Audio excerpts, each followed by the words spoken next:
എനിക്ക് ഏറെ പ്രിയമുള്ളവരെ എല്ലാവർക്കും എൻ്റെ വിനീത നമസ്കാരം. എൻ്റെ നേരത്തെയുള്ള സബ്സ്ക്രൈബേഴ്സിനറിയാം, എനിക്ക് ആദ്യം ഒരു ചാനലുണ്ടായിരുന്നു. ആ ചാനൽ കോപ്പിറൈറ്റ് സ്ട്രൈക്ക് വന്നിട്ട് പോയി. രണ്ടാമത്തെ ചാനൽ എന്ത് കാരണം കൊണ്ടാണ് എന്നറിയില്ല. കാരണമൊന്നും അവർ പറഞ്ഞിട്ടില്ല. എന്തായാലും ആ ചാനലും എൻ്റെ ഇത് പോയി. ഞാൻ പിന്നെ മൂന്നാമത് തുടങ്ങിയ ചാനലാണിത്. അപ്പോൾ രണ്ടാമത്തെ ചാനലിൽ ഞാൻ വായിച്ചിരുന്നൊരു നോവലാണ് അമ്മ എന്ന ഒരു നോവലേറ്റ്, ശ്രീമതി ഇന്ദിരാകൃഷ്ണൻ്റെ. ആ നോവലേറ്റ് എല്ലാവർക്കും ഇഷ്ടമായിരുന്നു, എനിക്ക് ഏറെ ഇഷ്ടമായിരുന്നു. ഇല്ലല്ലോ, എനിക്കിഷ്ടപ്പെട്ടതാണ് ഞാൻ വായിക്കുന്നത് കേട്ടോ. അപ്പോൾ ആ നോവൽ നിങ്ങൾക്ക് വേണ്ടി ഞാൻ ഒരിക്കൽ കൂടി വായിക്കുകയാണ്. നിങ്ങളുടെ സപ്പോർട്ട് പ്രതീക്ഷിക്കുന്നു. അമ്മ. എഴുന്നേറ്റ് മൊബൈൽ എടുത്ത് നോക്കിയപ്പോൾ 10 മണി. ഈശ്വരാ, എന്തുറക്കമാണ് ഉറങ്ങിയത്. എഴുന്നേറ്റ് പല്ല് തേച്ച് അടുക്കളയിൽ ചെന്ന് ഒരു കട്ടൻ കാപ്പിയിട്ട് കുടിച്ചു. ടിഫിൻ ഉണ്ടാക്കണമെങ്കിൽ ഒന്നും ഇരിപ്പില്ല. താഴെ പോയി സ്റ്റോറിൽ നിന്ന് മാവും ഗോതമ്പ് പൊടിയും ഒക്കെ വാങ്ങണം. 2 ദിവസമായി ആഹാരം കഴിച്ചിട്ട്. ചേച്ചിമാരും ഏട്ടനും സ്ഥലം വിട്ടതിന് ശേഷം മനസ്സിന് വല്ലാത്തൊരു അസ്വസ്ഥത. അവരുള്ളപ്പോഴും ഒന്നിനും രുചി തോന്നിയിരുന്നില്ല. അമ്മയുള്ളപ്പോൾ ഒന്ന് മരിച്ചു കിട്ടിയാൽ മതി എന്ന് പ്രാർത്ഥിച്ചിട്ടുണ്ട് പലപ്പോഴും. പോയതോടെ എല്ലാം മാറി, ആരും ഇല്ലാതായ പോലെ. മകൻ ഇന്നലെ രാത്രി വിളിച്ചപ്പോഴും പറഞ്ഞു, അമ്മ ഓരോന്നോർത്ത് ഉറങ്ങാണ്ടിരുന്ന് ഭക്ഷണം കഴിക്കാതിരുന്ന് പ്രശ്നം ഉണ്ടാക്കരുത്. എനിക്കിപ്പോൾ ഓടിയെത്താൻ പറ്റില്ല എന്ന് അമ്മയ്ക്ക് അറിഞ്ഞൂടെ. അവിടെ അമ്മയ്ക്ക് ആരും ഇല്ല. എന്നാലും അമ്മയുടെ ആൾക്കാരെ സമ്മതിക്കണം. ആർക്കെങ്കിലും ഒരു 10 ദിവസം ഇവിടെ നിൽക്കായിരുന്നില്ലേ? നീ എന്താ പറയണേ? അവർക്കൊക്കെ വയസ്സായില്ലേ? കുഴമ്പ് പുരട്ടലും ചൂടുവെള്ളത്തിലെ കുളിയും ഒന്നും നാട്ടിലെ പോലെ പറ്റില്ലല്ലോ. പിന്നെ അവർ നിന്നാൽ എനിക്കും ഭാര. പാകം നോക്കണ്ടേ? എനിക്കാണെങ്കിൽ ഇത്തിരി അരി വേവിച്ച, കാലത്ത് തൈര് സാദം, വൈകിട്ട് പൊങ്കൽ, അങ്ങനെ പോവും. എന്തിനാ അമ്മ അവരെ ന്യായീകരിക്കാൻ ഇത്ര പാടുപെടണത്? എനിക്കറിഞ്ഞൂടെ അവരെ? 5 കൊല്ലമായി തിരിഞ്ഞു നോക്കാത്തവരല്ലേ. അവരുടെ അമ്മോട് ഇല്ലാത്ത സ്നേഹം അമ്മോടുണ്ടാവുമോ? ശരി, ഉറക്കം വരണം. ഫോൺ വെച്ചു. മകനോട് ന്യായീകരിച്ചാലും മനസ്സിൽ സങ്കടം മുട്ടി വന്നു. ഉറക്കം വരുന്നെന്ന് മകനോട് പറഞ്ഞാലും ഉറക്കമൊന്നും വന്നിരുന്നില്ല. ദിവസങ്ങളോളമായി ഒന്നുറങ്ങിയിട്ട്. അമ്മയെ നോക്കാൻ നിർത്തിയ സ്ത്രീ വൈകുന്നേരം വീട്ടിൽ പോവും. ഡോക്ടർ മരണ ലക്ഷണമാണെന്ന് പറഞ്ഞപ്പോൾ രാത്രി നിന്നു. ചേച്ചി ഒറ്റയ്ക്കല്ലേ? ലക്ഷണം കണ്ടിട്ട് അമ്മ പോവാനുള്ള ഒരുക്ക. 3 ദിവസം കിടന്ന് വലിച്ചു. ഫ്ലാറ്റിനെതിരെയുള്ള ക്ലിനിക്കിൽ വരുന്ന ഡോക്ടറാണ് അമ്മയെ വന്ന് നോക്കാറ്. 5 കൊല്ലമായി അവരുടെ ചികിത്സയിൽ. ശ്വാസം മുട്ട് തോന്നിയപ്പോൾ അവർ വിളിച്ചു. അവർ വന്നു. ശ്വാസത്തിൻ്റെ തുടങ്ങിയതാണ്. ഹോസ്പിറ്റലിൽ പോയാൽ അവർ ICUയിൽ കയറ്റി ഓക്സിജൻ കൊടുക്കും. ഭക്ഷണത്തിനും മൂത്രത്തിനും ട്യൂബിടും. ചിലപ്പോൾ വെൻറ്റിലേറ്ററിലിടും. കുറേ കാശ് ചിലവാക്കാം. കണ്ണിൻ്റെ മുമ്പിൽ കാണണ്ടെന്നല്ലാതെ ഒരു കാര്യമില്ല. സാധാരണഗതിയിൽ വലിയൊന്നും ഉണ്ടാവില്ല. കഞ്ഞിവെള്ളമോ പാലും വെള്ളമോ ഇറ്റിച്ച് കൊടുത്താൽ മതി. കൊടുക്കുമ്പോൾ സൂക്ഷിക്കണം. ശിരസിൽ പോയാൽ രോഗിക്ക് വലിയ ബുദ്ധിമുട്ടാവും. കണ്ടീഷൻ മോശം. നാട്ടിൽ നിന്ന് ആരെങ്കിലും വരാനുണ്ടെങ്കിൽ അറിയിച്ചോളൂ. ഏട്ടനെയും ചേച്ചിമാരെയും വിളിച്ച് വിവരം പറഞ്ഞു. ഞാൻ എങ്ങനെ വരാനടി? സതിക്ക് തീരെ വയ്യ. കൂടെ കൊണ്ടുവരാൻ പറ്റില്ല. സഹായത്തിന് ഒരാളെ കിട്ടാനും ഇല്ല. അതൊക്കെ അമ്മയ്ക്ക് എന്നും ഉള്ളതാ. ആസ്പത്രിയിൽ അഡ്മിറ്റ് ചെയ്ത് 2 ദിവസം കഴിഞ്ഞാൽ മാറും. നീ ആസ്പത്രി കൊണ്ടുപോകും. 3ാമത്തെ ആളുടെ ന്യായീകരണം കേൾക്കാൻ നിന്നില്ല. വന്നെങ്കിൽ വന്നാൽ മതി എന്ന് തീർച്ചയാക്കി. 3 ദിവസം വലിച്ചു. അച്ഛനും അമ്മമ്മയും വലിച്ച പോലൊന്നും വലിച്ചില്ല. ദിവസവും ഡോക്ടർ വന്ന് നോക്കും. മരിച്ചപ്പോഴും വന്ന് കൺഫേം ചെയ്ത് ഡെത്ത് സർട്ടിഫിക്കറ്റ് തന്നു. സാധാരണ വിസിറ്റിന് 1000 രൂപ വാങ്ങാറുണ്ടെങ്കിലും 4 ദിവസവും ഒറ്റ പൈസ വാങ്ങിയില്ല. മരണം കൺഫേം ചെയ്തപ്പോൾ 3 പേരെയും വിളിച്ചു. എന്ത് ചെയ്യണം എന്നറിയണമല്ലോ. ആംബുലൻസ് വിളിച്ച് അങ്ങോട്ട് വരട്ടെ? വേണ്ട, ഞങ്ങൾ അങ്ങോട്ട് വരാം. അവിടെ ഏർപ്പാട് ചെയ്താൽ മതി. 3 പേർക്കും ഒരേ അഭിപ്രായം. ഞാൻ മരിച്ചാൽ എന്നെ നാട്ടിൽ കൊണ്ട് അമ്മയുടെ ചുടലയിൽ വെക്കണം. അമ്മ ഏട്ടനോടും മൂത്ത ചേച്ചിയോടും പലപ്പോഴും ഫോണിൽ പറയുന്നത് കേട്ടിരിക്കണോ? എന്തോ ഭാഗ്യത്തിന് അടുത്ത NSS യൂണിറ്റിൽ മെമ്പർഷിപ്പ് എടുത്തിരുന്നു.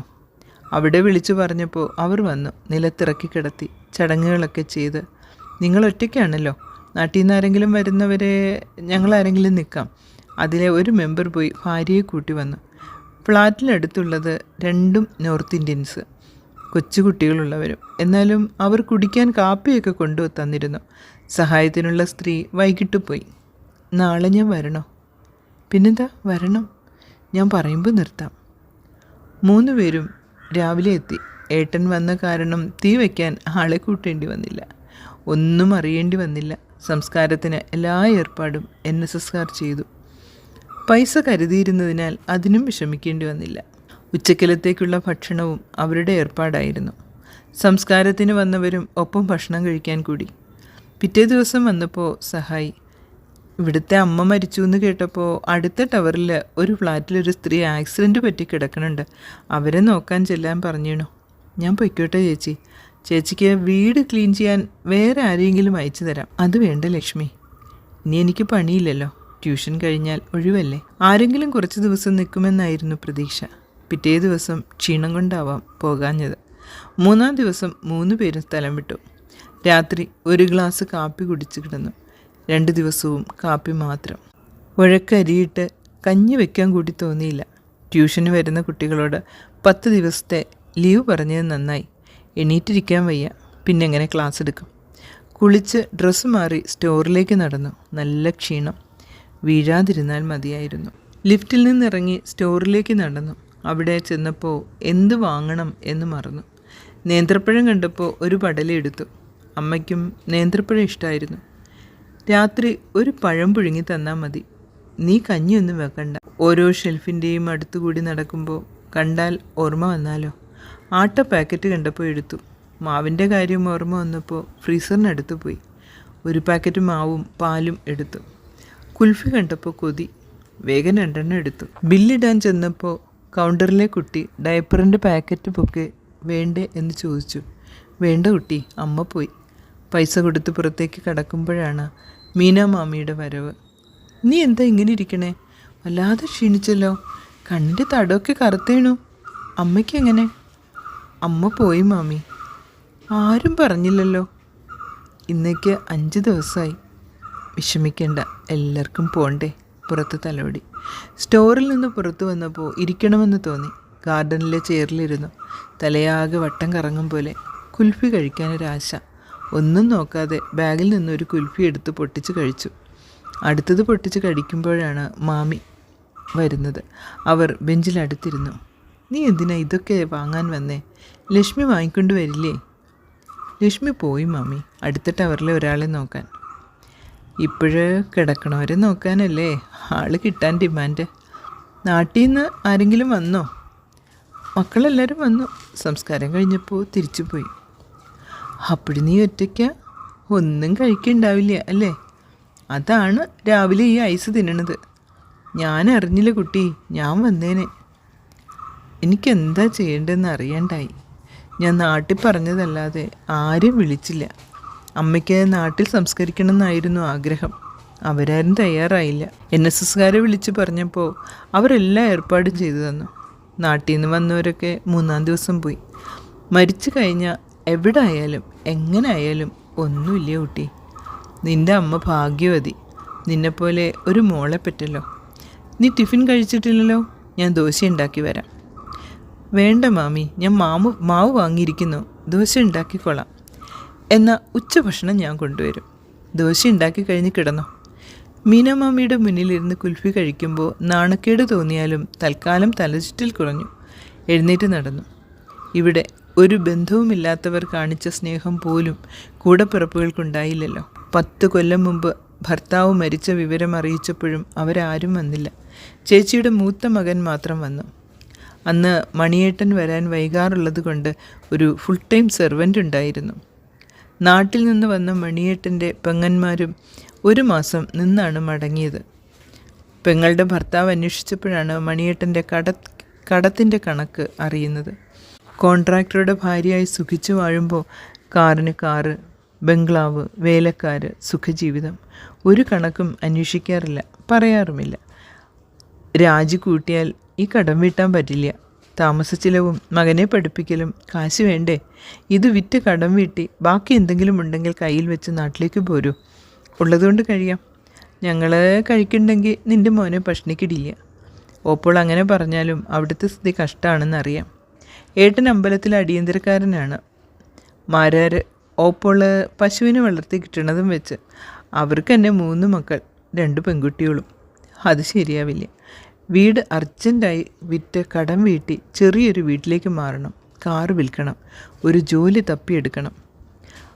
മണിയേട്ടൻ്റെ ഒരു കൂട്ടുകാരൻ തന്നെ എല്ലാ സഹായവും ചെയ്തു തന്നത്. സ്കൂള് പൂട്ടി വീട്ടിൽ പോയി വരുമ്പോഴേക്കും വീട് ശരിയാക്കി തരാം എന്ന് പറഞ്ഞു. വരട്ടെ, നാട്ടിൽ എന്തെങ്കിലും ജോലി തരപ്പെടുകയാണെങ്കിൽ അവിടെ കൂടാം. സഹോദരങ്ങളുണ്ടല്ലോ എന്നും മനസ്സിലുണ്ടായിരുന്നു. രവിയേട്ടാ, നാട്ടിലെന്തെങ്കിലും പണി കിട്ടുകയാണെങ്കിൽ അവിടെ കൂടും. ഇല്ലെങ്കിൽ തിരിച്ചു വരും. എനിക്കും മോനും താമസിക്കാൻ ഒരൊറ്റ മുറി കിട്ടിയാലും മതി. അതുവരെ ചില്ലറ ഫർണിച്ചറും പാത്രങ്ങളും ടിവിയും ഫ്രിഡ്ജും ഒന്ന് സൂക്ഷിക്കാനൊരു ഏർപ്പാട് ചെയ്യാമോ? വാടക കൊടുക്കാം. അവിടെ പണി കിട്ടിയാൽ എല്ലാം കൂടി ലോറിയിൽ അയച്ചും തരണം. രവിയേട്ടൻ പോയി സംഘത്തിലെ ഒരു മാമിയുടെ വീട്ടിൽ എല്ലാം ഏൽപ്പിച്ചു. നാട്ടിലെത്തിയപ്പോഴത്തെ സ്ഥിതി വളരെ അപ്രതീക്ഷിതമായിരുന്നു. ഭാഗം കഴിഞ്ഞതിന് ശേഷം ചെറിയേച്ചി ഒരു ചെറിയ വീട് വെച്ച് മാറിയിരുന്നു. സൊസൈറ്റിയിൽ ജോലിയാണ് ചേട്ടന്. ചേച്ചി അംഗനവാടിയിലും. വലിയേച്ചിയാണ് തറവാട്ടിൽ. അമ്മയും കൂടെയായിരുന്നു. ഏട്ടന് പ്രത്യേകിച്ച് പണിയൊന്നും ഉണ്ടായിരുന്നില്ല. വലിയൊരു തറവാട്ടിലെ അംഗം. ഭാഗം കഴിഞ്ഞ് ആളോഹരി വെച്ചപ്പോൾ 8 സെൻറ്റ് പറമ്പ് മാത്രം ഏട്ടന്. വലിയേച്ചി LP സ്കൂൾ ടീച്ചറായിരുന്നു. അതുകൊണ്ട് വേണം വീട്ടുകാര്യം. കുട്ടികളുടെ പഠിപ്പും മൂത്ത മകളെ കല്യാണം കഴിച്ചയക്കാൻ ഏട്ടൻ്റെ ഓഹരിയും വിറ്റു. 4 സ്വർണ്ണവളയാണ് അവളുടെ കല്യാണത്തിന് മണിയേട്ടൻ സമ്മാനം കൊടുക്കാൻ എടുത്തു തന്നത്. എല്ലാ വെക്കേഷനും നാട്ടിൽ വരുമ്പോൾ പാത്രങ്ങളും ഡ്രസ്സുമൊക്കെയായി എല്ലാവർക്കും കണ്ണ് നിറച്ച് കൊണ്ടു കൊടുക്കും. അപ്പോൾ സന്തോഷമായിരുന്നു. വലിയേച്ചിയുടെ കൂടെയാണ് അമ്മ താമസിച്ചിരുന്നത്. അമ്മയുടെ കാര്യമെല്ലാം അമ്മ തനിയെ ചെയ്യും. അച്ഛൻ പോലീസുകാരനായിരുന്നു. ജീവിച്ചിരുന്നപ്പോൾ വലിയ കാര്യമൊന്നും ഉണ്ടായില്ലെങ്കിലും മരിച്ചപ്പോൾ അമ്മയ്ക്ക് ഫാമിലി പെൻഷനായി. വലിയേച്ചിക്കാണ് അതും കൊടുക്കുക. മണിയേട്ടൻ മരിച്ച വെക്കേഷനിൽ നാട്ടിൽ ചെന്നപ്പോൾ വലിയേച്ചിയുടെ ഭാവം മാറി. ഞാൻ അവർക്കൊരു പ്രാരാബ്ധമായാലോ എന്ന പേടി. NSSൻ്റെ ഒരു സ്കൂളിൽ ജോലിക്ക് ശ്രമിക്കാൻ നോക്കിയപ്പോൾ തനി നിറം പുറത്തു ചാടി. അൺഎയ്ഡഡ് സ്കൂളല്ലേ, നിസ്സാര ശമ്പളേ കിട്ടൂ. അതുകൊണ്ട് വാടകയും കുട്ടിയെ പഠിപ്പിക്കലും ഒക്കെ എങ്ങനെ നടക്കാനാ? നിനക്ക് അവിടെ തന്നെ എന്തെങ്കിലും ജോലി നോക്കിക്കൂടെ? പിന്നെ അധികം ആലോചിച്ചില്ല. ട്യൂഷൻ എടുത്തോ വല്ലയിടത്തും അടിച്ചു തൂക്കാൻ പോയിട്ടോ ജീവിച്ചാലും നാട്ടിലേക്കില്ല എന്ന് തീരുമാനമെടുത്തു. അടുത്ത ഭാഗം നാളെ. പ്രിയമുള്ളവരെ, നിങ്ങൾക്കിഷ്ടമായി എന്ന് കരുതുന്നു. നമസ്തേ.